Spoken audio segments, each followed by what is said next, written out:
Easter witches roam the streets. I wouldn't eat that. Oh, chocolate. Gross.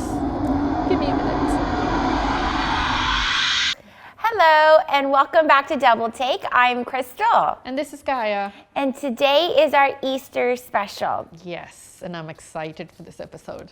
So this episode is going to be a little bit more different, but that's okay. Usually all our episodes are different. Yes. So I'm just going to kind of jump right into it, Gaia, Okay. if you're okay with that. Do I have an option to say no? Yes.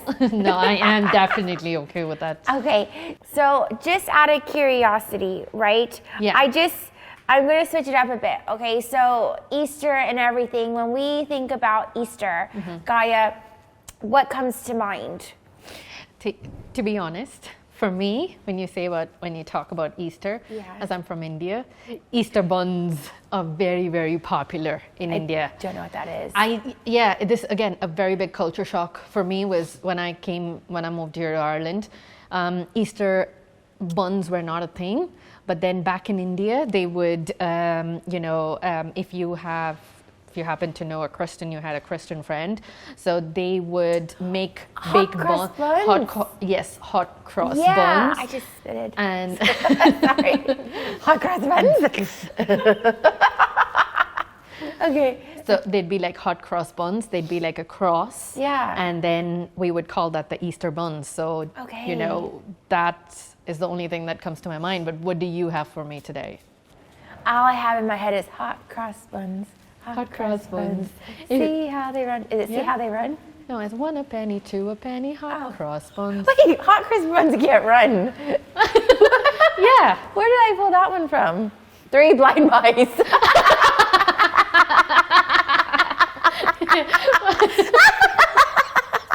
It's the same tune, I guess, yeah. So when you ask me about Easter, that's what comes to my mind, Easter buns, and how that's not a thing here. But what do you have for me? So you don't have like Easter, like the bunny rabbits, eggs, none of that comes to mind. That is very new. Like, there's no such thing as Easter bunny or Easter eggs in India. Okay, gotcha. So you don't know much about Easter, which is fine, but I remember learning, I want to say it was probably like 10, 15 years ago. I was trying to understand where Easter actually came from because I grew up in a Christian household. And, so you know how when you just grow up with whatever traditions that you have, you don't really kind of question it or think too much about it. You just go along with the celebrations and everything. Yes. So growing up, we would have Easter bunnies everywhere. We would do the Easter egg hunt, and you go and collect the eggs and everything. But I also knew we celebrated Easter because it was the death and resurrection of our Lord Jesus Christ, right? And so Easter Sunday, Good Friday, Easter Sunday, and all that. So I think it was probably 10, 15 years ago. I don't know exactly when. I just kind of thought to myself, so Easter is about the resurrection of Jesus. So how does bunny rabbits and eggs come into play here? Yeah. So I started to kind of dig in a little bit deeper into that and figure out, because I was like, that doesn't make sense. Yeah. And so Easter, now I'm not saying the name correctly, but it's a Germanic tradition. The word is Estra. I'm saying that right, or Ostara. It's actually a pagan tradition. It's a pagan holiday. Yeah. Is actually where Easter came from, right? And basically it was a Germanic goddess associated with spring, dawn, fertility, new beginnings. Yes. Right? And so that's where the name Easter stems from. Okay? And so hence why eggs, when we think of eggs, we think of fertility. Yeah. When we think of rabbits, hares, we think of mate, like that saying, let's mate like rabbits, flowers is rebirth and beauty and everything. So after knowing that, I was like, that's actually all pagan rooted. Yeah. And it takes the focus off this miraculous thing of a man Yes. who was like crucified on the cross Yes. and came back to life 3 days later. I know, yes. You know, and then you throw in, sorry, I'm spirit again, then you throw in rabbits and eggs, and it kind of takes, like, that should just be the whole purpose of Easter, is that all that our Lord has risen again, That's correct. right? Yeah. So all this other side stuff shouldn't be, in my opinion, now this is just me and my conviction. So once I learned that, I was just like, I'm not doing Easter eggs and bunnies and all that just because it came from a pagan tradition. Yeah. You know, and you can't celebrate two gods. Yeah, that's correct. Do you know what I mean? So yeah. you're worshiping without even knowing a pagan god, but then contradicting what the Word of God says. Yes. And Jesus is the Word. So when I had learned that, it was a real eye opener for me. Yeah. And I say a lot of people know that and everything, you know, but for me, when I learned that, I was just like, I don't believe it should be affiliated together. Like when you know the roots of where something comes from. Yes, you I know? agree, Crystal. That's very true. Yeah, because knowing about what you just said with Easter and bunnies, it's such a westernized celebration or tradition, because in the East, this is not really what the focus is about. It's all about Easter and resurrection. And because back then, when I was not a Christian, I did not know the depth of what is Easter, what is the celebration.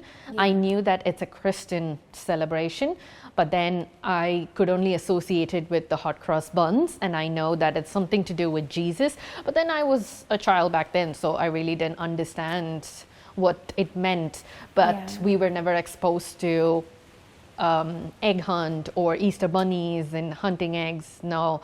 So it's become very modernized now, rather than, you know, focusing on what's the true meaning of the celebration. Yeah. So speaking of that, you know how we usually start with a quiz.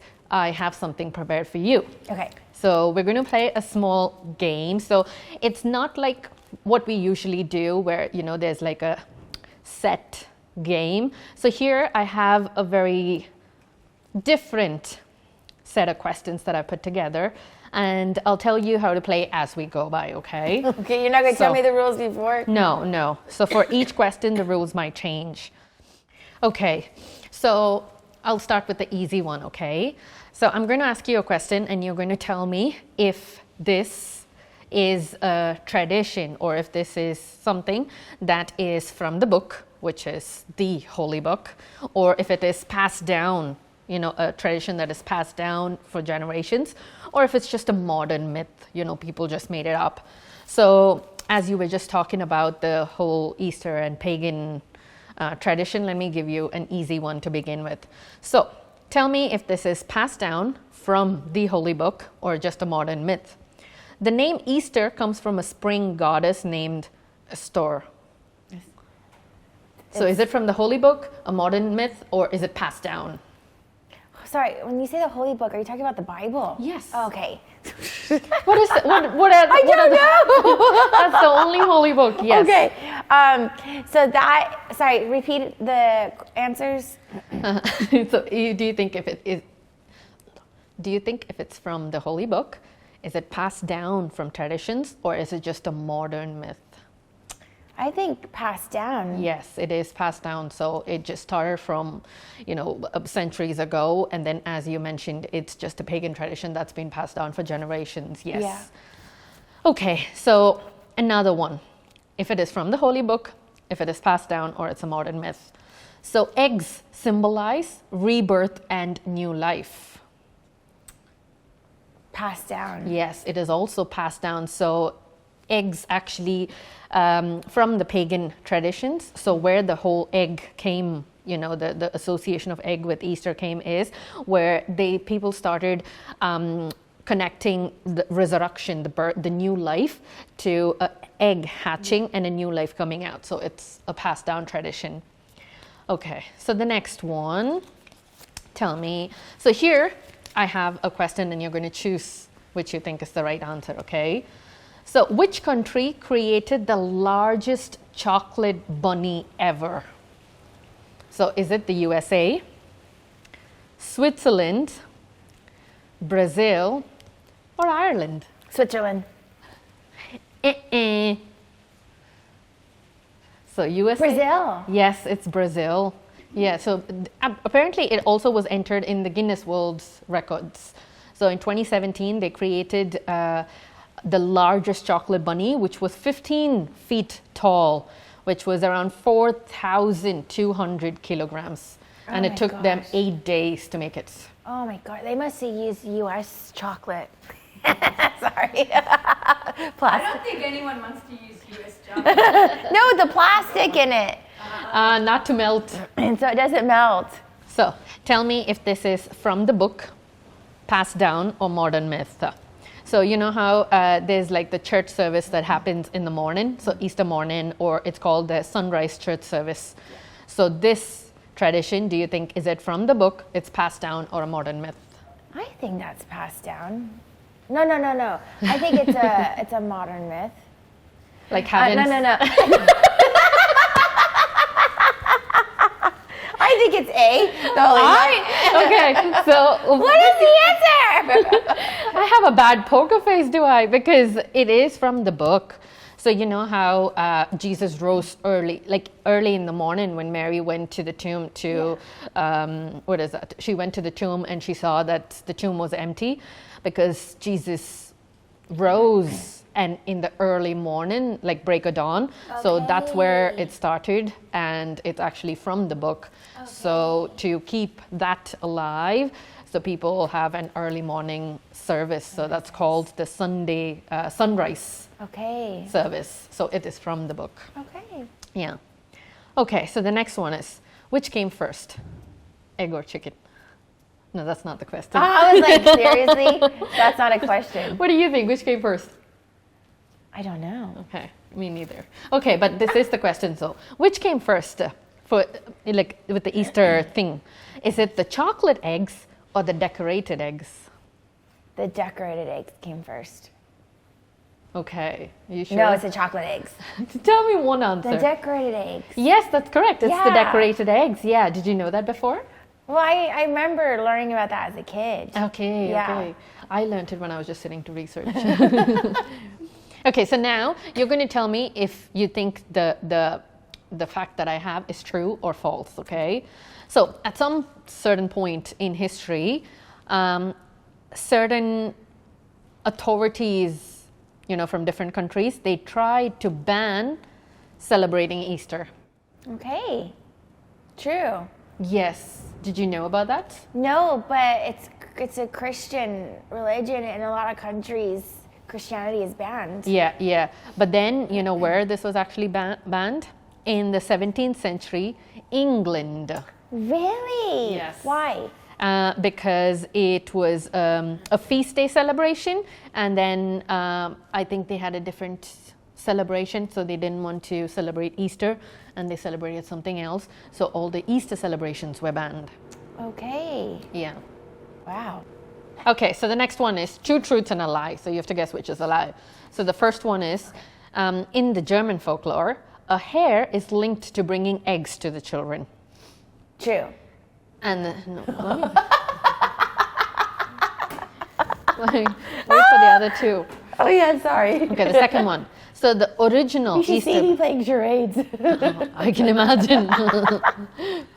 So the second one is, in the original Easter bunny, he wore a tiny waistcoat and carried a pocket watch and was a very punctual accountant rabbit. And the third one is, in some cultures, they say that the bunny judges kids' behavior and then gives eggs as treats. The second one's a lie. Which one? The original Easter bunny wears a tiny waistcoat. Yeah, that sounds like a storybook. Yeah, that is correct. It is. Because do you remember Alice in Wonderland? Yeah, that's what it Yes. makes me think of. Yeah. So that's good. correct. Yes, you are very good. You've got everything next, correct so next. far. Okay, so the last question, okay? True or false? Easter is always on the same date every year. False. Yes, that is correct. Easter never falls on the same date. And for anyone watching, if you do have a question as to why Easter doesn't fall on the same date, because it should be, it's a celebration, like how you don't change birthdays every year. Your birthday falls on the same date. If you feel like, In the Western culture, oh, I see, yeah, in the not the Western lunar, culture. because we follow the sundial, but the other side follows the lunar. Yes. Okay, sorry, yes. go on. So if you have a question as to why Easter falls on a different date, stay tuned and I'll give you more information on that. That's it. So that's the end of our quiz. Oh, okay. I love that. So I have a little fun one for you. Okay. Yes. What is this? So you have a quiz for me as well? Well, no, it's not a quiz. It's Okay. just basically about like the way cultures celebrate, have their own traditions for Easter. Okay, like the hot cross buns in India. Yeah, Yes. like that. Okay. But weirder. So Okay. I'm putting Finland first because our beautiful producer is Finnish. So in Finland, okay, this is weird. Sorry. Okay. Easter witches roam the streets. Okay, so children dress up as witches with scarves and freckles, going door to door, exchanging decorated willow branches for treats. It's similar to Halloween and comes from old folklore meant to scare away evil spirits. So it's similar to Wow. Halloween. So they carry on the witches from Halloween up until Easter? No, they go around and children dress up as witches. So they have no Easter bunnies at all. They just have Easter witches. Yeah. We do have them as well. We But- have the bunnies as well. Oh, they have the No, bunnies but this too. is a tradition Okay. that they do. Okay. Yeah. And a bonfire also to chase away the evil spirits. Okay. Super pagan. Very pagan. Wow. Yeah. I never knew that. That's very interesting. Okay. So a little less intense, like they were in Australia. So they don't do the Easter bunny. It's replaced by a bilby. Am I saying that right? Bilby? A wallaby? No, bilby. B-I-L-B-Y. Anyways, What's a bilby? okay. The reason Wallaby's brother. I'll tell you. It says because rabbits are considered pests, like a mouse. Rabbits are pests. Okay. So Australians promote the Easter bilby as an endangered native animal. So they have chocolate bilbies instead of bunnies to raise awareness.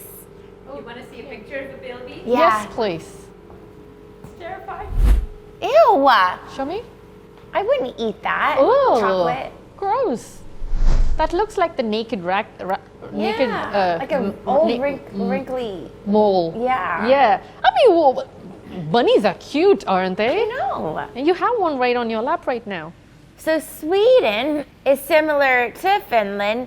It's little witches again. Okay. Okay. So like Finland, Swedish children dress up as witches. I'm not going to even try to pronounce that word. Starts with a P. Okay.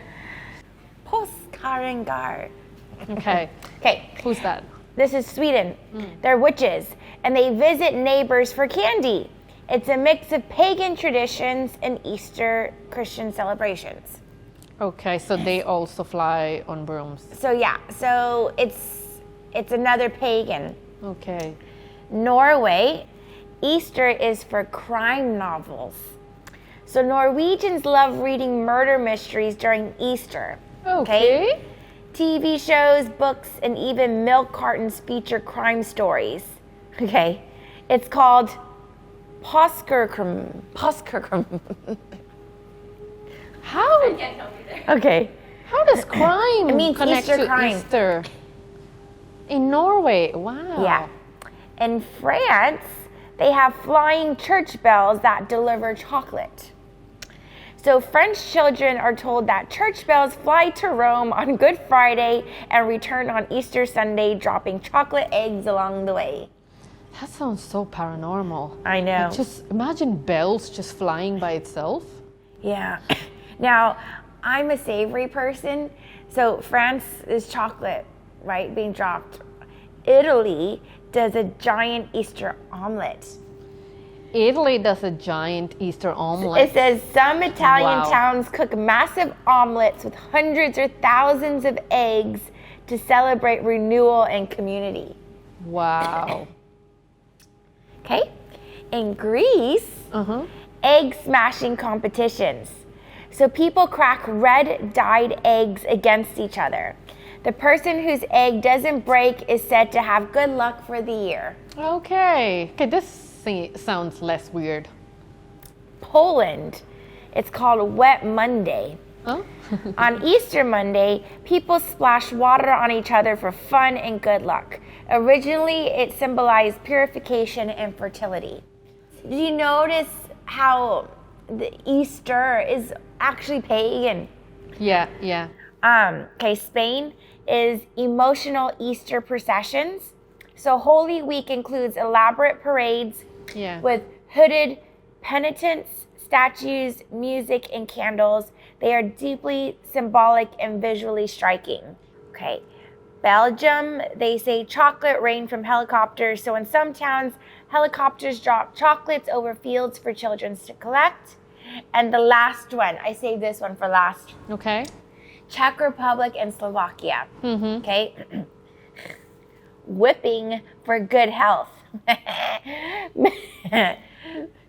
Men lightly whip women with braided willow branches on Easter Monday. It's meant to bring health and youth. Okay? I think the men came up with that. Yes. Yeah. Yes, I think I've heard of this as well. I had, I knew someone from Slovakia, and this was their. I don't remember correctly if this was a Halloween tradition or an Easter tradition, but then the men wear like scary costumes, and then they walk around the town trying to whip women, I and just couldn't believe that. Yeah. Like, and there's no escaping. Does it work? Yeah, women get whipped, and I've asked a Slovakian woman as well. She said that she's been whipped, like girls, teenagers. I had a group of Slovakian teenagers, and all the girls have got whipped by the boys, and the boys don't get whipped. when I read that, I was like, you're joking me. I know. Oh my gosh. Yeah, that is scary. Yeah. Anyways, so those Wow. are, but if you notice, they're all pagan. Yes. You know, the roots of it all is pagan. Yes. And you can see why, you know, for me, mixing the two, it's like oil and water. It doesn't mix, Yes. you know, and you cannot serve two masters. That's right. Yeah. So, I didn't catch that. Could you try again? no, I'm good. Thank you. I'm your only master, Siri. Who else are you serving? That was very interesting. Yes, and I agree. That is very pagan, and it shows how the culture has modified and taken its eye out of what really matters. Like, it's very focused on these weird traditions and passed down through culture, how it's been changed from witches to bunnies to whipping, and they've forgotten to focus on the actual point of the celebration. Yeah. So, as you were saying, how this is also pagan, I believe, in my opinion, I think instead of saying Easter, you know, it's more, it makes sense to say Resurrection Sunday rather Yeah, I than can see Easter, because the whole point of celebrating, you know, the 3 days is to remember what Christ did for us on the cross. Yeah. And how he rose again from the dead, which is a miracle. Yeah. So, you know, how the world has changed it completely to celebrations, traditions with chocolate, and not about the miracle of resurrection of Jesus Christ. Yeah. So, remember, Crystal, I was telling you how Easter doesn't fall on the same dates. Do you know why Easter never falls on the same dates? It's actually, would it be tied to Passover? Yes, And that I is know correct. the Jewish culture follows the lunar calendar. Yes. Yeah. Yes. And I know the Western culture follows the sun calendar. Yeah. Yes, that's correct. So for anyone who's watching and you don't know why Easter falls on a different date, so there are 3 things to remember or 3 things to understand about why or how Easter is celebrated. So the 3 things are, first, it's always celebrated during the spring season, which is in March, April. The second one is, as Crystal said, it depends on the moon, the lunar calendar. And the third one is about the Passover. So if you don't know what the Passover is actually to remember the 10th plague that's mentioned in the Old Testament, where the Israelites were rescued from Egypt and they walked over the Red Sea. So the 10th plague was in the Old Testament. The 10th plague is where, God says, Is that the first child? yes, Okay. that all the firstborns will be killed, will be dead. And God had given the Israelites clear instructions to sacrifice a lamb, and the blood of this lamb has to be, spread on the doorpost. And when the 10th plague happens, whichever door the blood of the lamb, the sacrificed lamb, is being marked, the curse, the 10th plague, would pass over that house, and then the firstborns in that house would not be killed. So it's literally the plague that passes over. So that's the Passover. So these are the 3 things where, it circles around when it comes to Resurrection Sunday.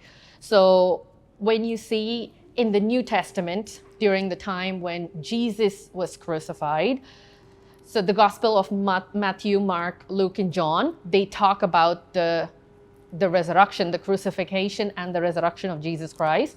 And it's in all 4 Gospels, it's mentioned that Jesus was betrayed by Judas right before Passover. So the Jewish people back then celebrated this Passover where the firstborns weren't killed. So dating back from the 10th plague, the rescue from Egypt. So when you read the Gospels, it's all the 4 Gospels, all 4 of them, they mention that Jesus was betrayed the night before Passover. So what happens is that Jesus is betrayed by Judas, and then he's handed over to the Romans, and then he's crucified. And then it was documented, and it is written that Jesus rose on the 3rd day as he said he would. So which is the Sunday. So Passover falls on the Sabbath. So Sabbath is the Sunday. So that's why the resurrection is always on a Sunday, and you celebrate the Passover on a Friday. So this is why, Easter keeps the day when we celebrate Easter keeps changing from March to April during spring based on the lunar calendar, because we know the moon cycle, the calendar keeps changing. So if anyone is wondering why it's not always on the same date, so this is why. Okay. Did you know that, Crystal? Yes, I did know that. Yes, Yeah. yes. Yeah. But it's always nice hearing it again. I know, right? Yeah. Yes. So if you want to know more about what Crystal and I are talking about, please do read the first 4 books of the New Testament, because the entire story of Jesus's betrayal and what happened after he was betrayed, how he was crucified, and then what happened, how he died and then he rose, all the events are clearly documented in all 4 books by 4 different men. And if you ever have to ask a question as to why Jesus had to die for us, wasn't there any other way to do this except death? There's this story, Crystal, that I came across that really made my heart melt. This kind of describes as to what Jesus did for us. So there's this story. So let me first tell you the story. and then I'll go back to the resurrection. So there was this king, there was this kingdom, and there was this king, and this king was an amazing king. He was very just, he was kind, and he was very generous. He took care of his people very well, and the people loved him. So this king had a beautiful wife and a beautiful daughter, and he was adored. The king, the queen, and the princess, they were adored by the people. And one day, the king gets a complaint. So the king has a court, and he addresses issues, and he gets a complaint that somebody's been stealing from people's houses. So the king puts out a notice saying, whoever's been stealing, come surrender, and I will forgive you. If you come, surrender yourself, I'll forgive you. So he sends out this notice. Like a month passes by, nobody comes and surrenders. And then he says, now I'm going to give you one more chance. Come to me, surrender, and I'll forgive you. Another month passes by and nobody comes, nobody surrenders.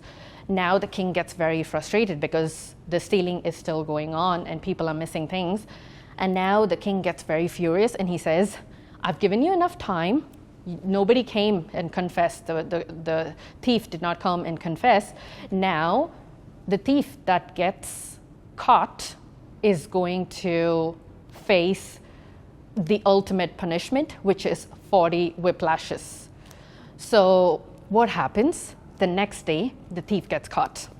So the king is very happy and he's like, finally, when I gave you a chance to confess, you didn't come confess. Now when I've set the judgment, you get caught. So he gathers the entire kingdom, everybody's there, the court is there, and then the king says, bring in the thief who's been stealing from my beloved people.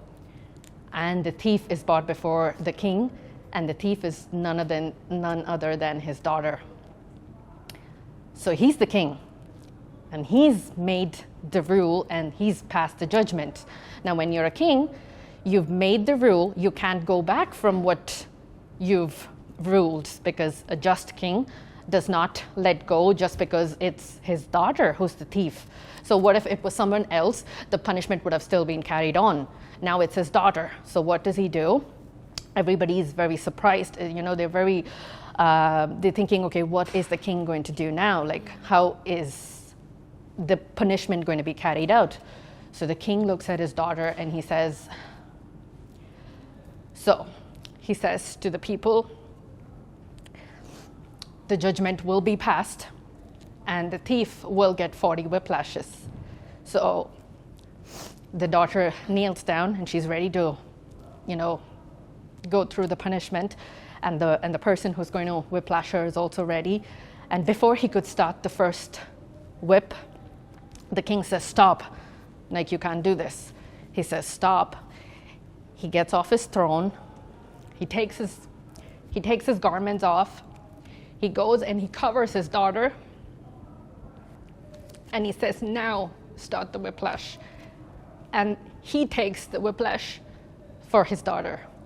So when I came across the story, sorry. You're fine. When I came across the story, this is what